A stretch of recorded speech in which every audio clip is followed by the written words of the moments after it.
पैसा दिखाते हैं कहाँ, तो पटना के गांधी मैदान के रैली में दिखाते हैं, वीआईपी एकदम स्टेज बनाते हैं, तो इससे थोड़े जनता आने वाले हैं। और जनता के बीच कभी कभी ये भी आरोप लगता है कि 500 रुपया देते हैं जनता के, 500 रुपया पर बिक जाते हैं। इस तरीके से क्राइम लगातार बढ़ रहे हैं, चरम सीमा पर है। कैसे देख रहे हैं? ऐसे में जनसुराज क्या अगला कदम उठाने वाले हैं, क्या एक्शन लेने वाले हैं? इतना पैसा प्रशांत किशोर के पास है जी, तो कहे ना वो पैसा सरकार में आके खर्च करेंगे या फिर डायरेक्ट जनता को भी ऐसे भी मदद कर सकते। तेजस्वी जब स्वास्थ्य विभाग के मंत्री थे तो उस समय की स्थिति कहीं ना कहीं इससे तो बेहतर थी। बिल्कुल बिल्कुल, तेजस्वी आज किसी इनसे तो बेहतर जरूर थे, क्योंकि वो कभी आधी रात को वो निरीक्षण करने लगे अस्पताल प्रशासन की ओर चले जाते थे। नो डाउट जनता को बोलते हैं कि मुर्गा भात पर मत बिक जाइए जी। और जनसुराज के जो सूत्रधार है प्रशांत किशोर के कहीं न कहीं जो दाल गल रहा है बीजेपी के साथ जी, ये जो बीजेपी के बी टीम वाला जो आरोप लगता है, कैसे देखते हैं इसको? अभी नहीं लोग आते हैं, बहुत लोग आरोप लगता है कि भाई स्टेज बनाने वाले, डेकोरेशन वाले, वो लोग भी आरोप लगा देते हैं कि अभी तक हम लोग को पैसा ना मिले हैं। तो एक तरफ ये भी लगता है कि भाई पैसा इतना आया फिर पैसा किसी को मिलता भी नहीं है, तो ये सब कैसे हो देख रहे हैं? देखिए, जनता को ये चाहिए कि ये डेमोक्रेसी है और डेमोक्रेसी में ये चाहिए कि हमेशा हर 5 साल पे हमें दूसरे दल को मौका देने चाहिए। पर 35 सालों से जो एक ही राज करके बैठे हुए हैं आरजेडी और जदयू, तो ऐसे कैसे हो? चमकी बुखार जो मुजफ्फरपुर में आया था तो उस वक्त मंगल पांडे जी एक हाई लेवल मीटिंग कर रहे थे। अब मीटिंग में अपने अधिकारियों से वो सबसे पहला क्वेश्चन ये कहते हैं कि बताइए इंडिया पाकिस्तान का स्कोर क्या हुआ। नमस्कार, मैं सतबीर, आप देख रहे हैं न्यूज 24। मौजूदगी हमारी राजधानी पटना में है और साथ आज बगल में फ्रेम में देख सकते हैं कि संजय जी हैं और ये जनसुराज के पटना के अनुमंडल युवा अध्यक्ष हुए।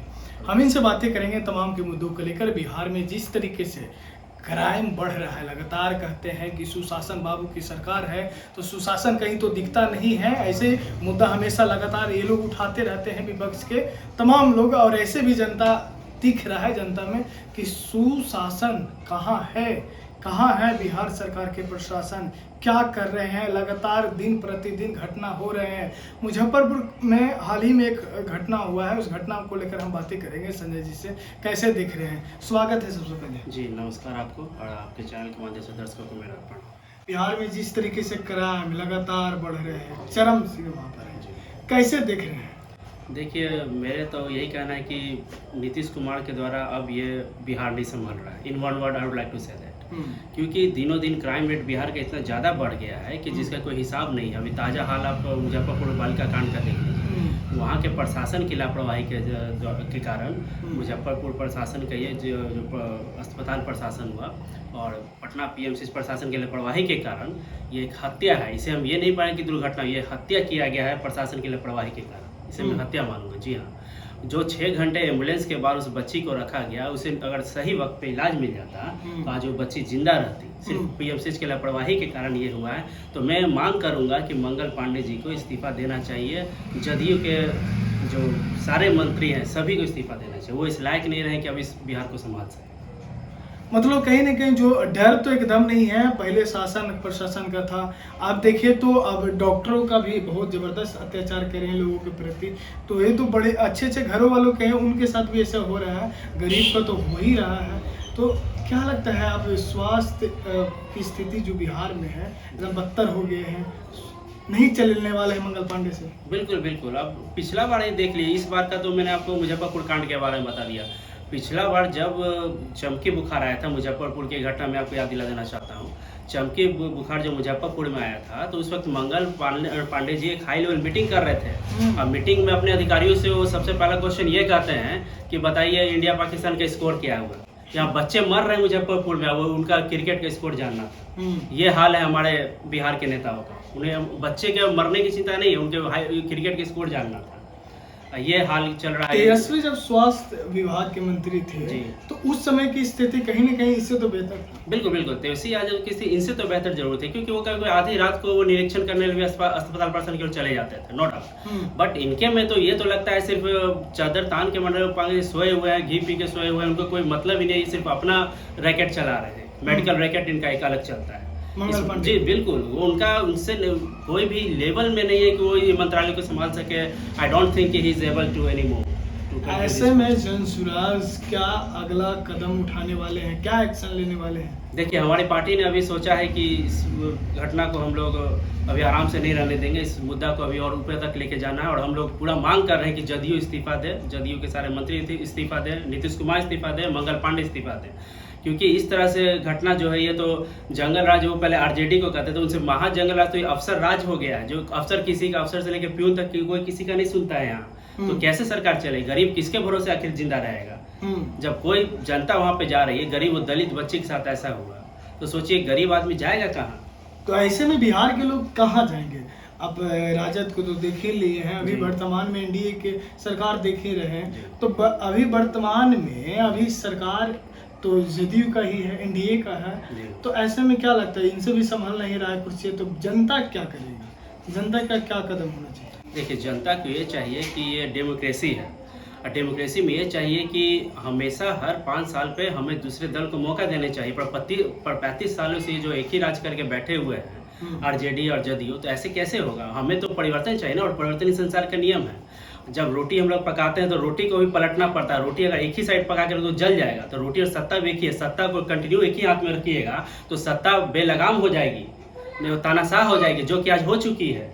इसीलिए हमें इस सत्ता को उखाड़ी फेंकना बहुत जरूरी है। इसीलिए हम जनता से अपील करना चाहते हैं जोड़ के कि एक बार मौका जरूर दीजिए हमारी पार्टी को, जनसुराज पार्टी को, कि वो कुछ करके दिखाए, गरीब जनता के लिए सोचे। हमारे पार्टी के मुखिया के सूत्रधार क्या कहते हैं?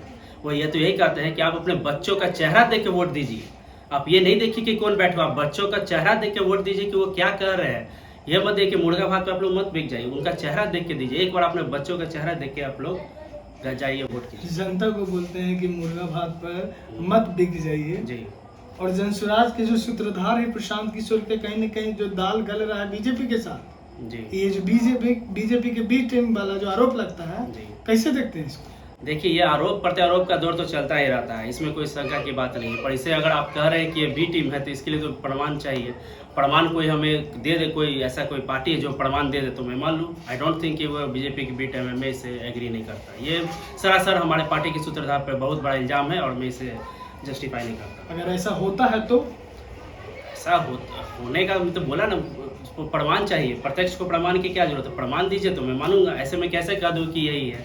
Without any proof how can I say that कि वो बीजेपी के बी टीम है? कोई प्रमाण है तो आप बताइए, तो मैं मानूंगा। वो जिस अनुसार उनका बयान रहता है प्रशांत किशोर का, लगातार ये बोलते हैं कि हम जदयू को उखाड़ के फेंक देंगे, जदयू को इस बार एक भी सीट नहीं जीतने देंगे। आरजेडी पर भी लगातार बोलते हैं, तो आरजेडी जदयू दोनों को बोलते हैं। बीजेपी पर ये कम उनका बात रहता है, बयानबाजी रहता है। तो इस अनुसार से लोग आकलन करते हैं, जनता बिहार का आकलन करते हैं कि भाई पक्का ही बीजेपी के बी टीम है। उनकी ही आवाज़ पर ही लोग बोल रहे हैं, जनता। देखिए, आप वो मीडिया बोले या पार्टी बोले, जो भी बोले कि बीजेपी की बी टीम है, पर मैं इस बात से सहमत इसीलिए नहीं हूँ कि प्रशांत किशोर जी जो अपना जो पैसा ला रहे हैं वो उनका कमाया हुआ पैसा है, ना कि बीजेपी उनको फंडिंग करे या कांग्रेस करे या कोई अन्य पार्टी कर रही है। उन्होंने 11 राज्यों का सीएम बनाया, तो सीएम बनाया तो डेफिनेटली है कुछ ना कुछ तो इनकम उनको हुआ। वो अपना कमाया हुआ मेहनत से अपने बुद्धि के बल का खा रहे हैं, ना कि किसी से दान दक्षिणा या भिक्षाटन करके वो बिहार को चला रहे हैं। उनका जो भी कमाया हुआ अपने मेहनत से कमाया हुआ और उसी के बल पर वो बिहार को बदलने की बात कर रहे हैं, नई शिक्षा व्यवस्था बदलने की बात कर रहे हैं, तो 400 पेंशन हटा के 2 पेंशन योजना लाने की बात कर, विश्व स्तरीय शिक्षा लाने की बात कर रहे हैं। तो एक मौका तो बिहार की जनता को जो उनको देना ही चाहिए, इसमें कोई दो मत तो नहीं। इतना पैसा प्रशांत किशोर के पास है जी, तो काहे ना वो पैसा सरकार में आके काहे खर्च करेंगे, या फिर डायरेक्ट जनता को भी ऐसे भी मदद कर सकते थे। तो वैसे तो मदद करते नहीं, ये जो पैसा दिखाते हैं कहाँ, तो पटना के गांधी मैदान के रैली में दिखाते हैं, VIP एकदम स्टेज बनाते हैं। तो इससे थोड़े जनता आने वाले हैं। और जनता के बीच कभी कभी तो ये भी आरोप लगता है कि 500 रुपया देते हैं जनता के, 500 रुपया पर बिक जाते हैं, उसके बाद भी नहीं लोग आते हैं। बहुत लोग आरोप लगता है कि भाई स्टेज बनाने वाले, डेकोरेशन वाले, वो लोग भी आरोप लगा देते हैं कि अभी तक हम लोग को पैसा ना मिले हैं। तो एक तरफ ये भी लगता है कि भाई पैसा इतना आया, फिर पैसा किसी को मिलता भी नहीं है। तो ये सब कैसे हो देख रहे हैं? ये सब मिथ्या आरोप है, ये निराधार आरोप है। मुझे नहीं लगता कि इन सब बातों में कोई भी दम है, ऐसा आई डोंट थिंक इट्स करेक्ट। ये सब मिथ्या आरोप है। ये बिल्कुल गलत निराधार हो कि उन्होंने किसी का पैसा रखा या फिर टेंट वाले को पैसा नहीं दिया, ये सब निराधार है। उनका अपना लिस्ट रहता है सब में, उनका पेड कितना किया नहीं किया वो आपको जाके उनसे चेक कर सकते हैं। अगर आपको तो पार्टी मुख्यालय में जाके आप चेक कीजिए। ये उन्हें बदनाम करने की एक साजिश है और कुछ नहीं। अच्छा, जैसे मेरा जो सवाल है, ये जो पैसा इनके पास है, पैसा डायरेक्ट जनता के बीच काहे ना मदद करते हैं? कोई गरीब किसी लाचार है तो उनको काहे ना मदद करते हैं? किसी के पास घर है, किसी वो अपने, या फिर बिहार में आप फैक्ट्री वगैरह ये सब बना दीजिए। तो आप जरूरी है कि राजनीति में ही आके हम सरकार में ही आएंगे तब हम लोगों की मदद करेंगे? देखिए, ये बात है कि जब तक सत्ता में वो नहीं आएंगे कैसे विकास करेंगे? सत्ता में आने के बाद ही कोई विकास की बात हो सकती है। और जहाँ तक आपने कि गरीबों का विकास वो कैसे कर रहे हैं, तो एक बात मैं आपको बता दूं, वो अभी सत्ता में नहीं है फिर भी गरीबों के लिए सोच रहे हैं। मसलन मैं एक एग्जाम्पल दे रहा हूँ आपको। सिर्फ सोच रहे हैं? सोच नहीं, सोच रहे हैं, कर रहे हैं। मैं बता रहा हूँ क्या कर रहे हैं। वो अभी उनका जो टेंट सिटी था वहाँ पे वो गरीब बच्चे जो इंटर पास है, 10th पास है, उनके लिए वो आजीविका का प्रबंध कर रहे थे। वहाँ वो ट्रेनिंग लेते थे, ऑनलाइन ट्रेनिंग लेते थे। वो ट्रेनिंग लेके महीने में 15 से 16 हज़ार रुपये वो कमाते हैं। उनको वो समझे कि सत्ता में आने से पहले ही रोजगार दे रहे हैं। ऐसा नहीं है कि सत्ता में नहीं है, सत्ता में डेफिनेटली वो नहीं है, बट सत्ता में नहीं रहते हुए बच्चों के लिए काफ़ी काम कर रहे हैं, रोजगार देने का काम वो कर रहे हैं। नेताजी आरोप ये भी लगते हैं कि आपके जो नेताजी हैं जी, आपके प्रशांत किशोर, जी, वो अभी भी बिजनेस कर रहे हैं आप लोग के साथ, अपने कार्यकर्ताओं के साथ। वो अभी जैसे कि 21,000 वाले 21,000 रुपया लीजिए, आपको विधायक बना दिया जाएगा, मतलब टिकटवा मिल जाएगा अगर आप रजिस्ट्रेशन कर लीजिएगा तब। तो उससे तो लड़ाई लगवा रहे हैं ना, एक क्षेत्र में 5-6 गो रजिस्ट्रेशन करवा देते हैं, तो उस अनुसार तो टिकटवा तो किसी एक ही गो के मिलेगा, तो ये तो लड़ाई ना होगा। लड़ाई का बात नहीं है। देखिए, वो रजिस्ट्रेशन इसीलिए लिया गया है कि यही एक तय नहीं था कि आप 21,000 दीजिएगा तभी पार्टी का टिकट दीजिए। दूसरा मानक भी है। दूसरा मानक हमारे ये था कि मान लीजिए जो भी इंसान 21,000 रुपये देने में सक्षम नहीं थे, तो वो अपने क्षेत्र में जाके कम से कम 100 लोगों का हस्ताक्षर लेके आते, तो उससे भी उन्हें माफ़ कर दिया। उसके 100 लोग हस्ताक्षर करके सपोर्ट करते हैं। 100 लोगों से कम वो 500 रुपये। अगर आप लोकप्रिय नेता हैं तो आपको क्या जनता आपको मांगेगा किसी से, लोकप्रिय नेता से, और वो कहेगा मुझे इलेक्शन लड़ना, तो क्या आपको जनता वहाँ के 100 रुपये भी नहीं देगी? आपके लिए इतना सपोर्ट में खड़ा नहीं होगी? तो वो वही कह रहे थे आप 100 लोगों से भी 100 रुपया भी लेके आइए, उतना से ही हो जाए। ऐसा नहीं था कि आप 21,000 देंगे तभी आपको टिकट दिया जाएगा। नहीं, तो किसी एक चीज़ पर रहना चाहिए। मान लीजिए किसी से वो ठीक है, वो सिग्नेचर सबसे करवा लीजिए और ये वो पैसा दे दिया लाके, अब टिकटवा मिलेगा सिग्नेचर वाला के, तो पैसा वाला आपको छोड़ेगा थोड़े? नहीं छोड़ेगा, वो बात तो सही है, बट वो तो जिसे दिया गया, जो जिसे सिग्नेचर करवा के पैसा इकट्ठा किया, जो गरीब जनता थी, जो गरीब नेता थे, वो अक्षम थे पैसा देने में, इसीलिए उन्होंने 100 लोगों का सपोर्ट लेके वहाँ दिया। और जहाँ तक आप बोल रहे हैं कि वो पैसा वाले क्या करेंगे, तो वो अपने क्षेत्र में मेहनत करें। प्रशांत किशोर जी का क्या कहना? उनका यही कहना है कि जो जितना पॉपुलर नेता होगा, जो अपने क्षेत्र में काम करेगा, हम उन्हें कन्फर्म करेंगे, ना कि वो अमीर रहेगा तो उसे देंगे, गरीब देंगे उसे देंगे। जो जितना अपने क्षेत्र में काम करे, जो वहाँ की जनता अगर उनका नाम लेगी कि हाँ ये हमारे क्षेत्र में, मसलन कोई हमारे कुम्हरार में खा रहे हैं, वहाँ के अगर कोई जनता किसी कैंडिडेट का नाम लेगी कि हाँ ये अच्छा कर रहे हैं, तो उन्हें टिकट दिया जाएगा। वो तो जनता के कहने पे चल रहे हैं, थोड़ी अमीर गरीब का भेदभाव कर रही है हमारी पार्टी। चलिए, ये हैं संजय कुमार जो पटना के अनुमंडल जिला उपाध्यक्ष हुए, और इनसे हम बातें अभी की हैं तमाम के मुद्दों को लेकर। आपको प्रशांत किशोर को लेकर, प्रशांत किशोर की रणनीति को लेकर, बिहार में तमाम तरीके के क्राइम हो रहे हैं, शासन प्रशासन की जिस तरीके से लापरवाही है, आपको डॉक्टरों का, तमाम के मुद्दों को लेकर बातें की है। आप क्या सोचते हैं, जरा प्रतिक्रिया कमेंट बॉक्स में ज़रूर दीजिएगा। मिलते हैं एक नई वीडियो के साथ। बहुत बहुत धन्यवाद। Thank you.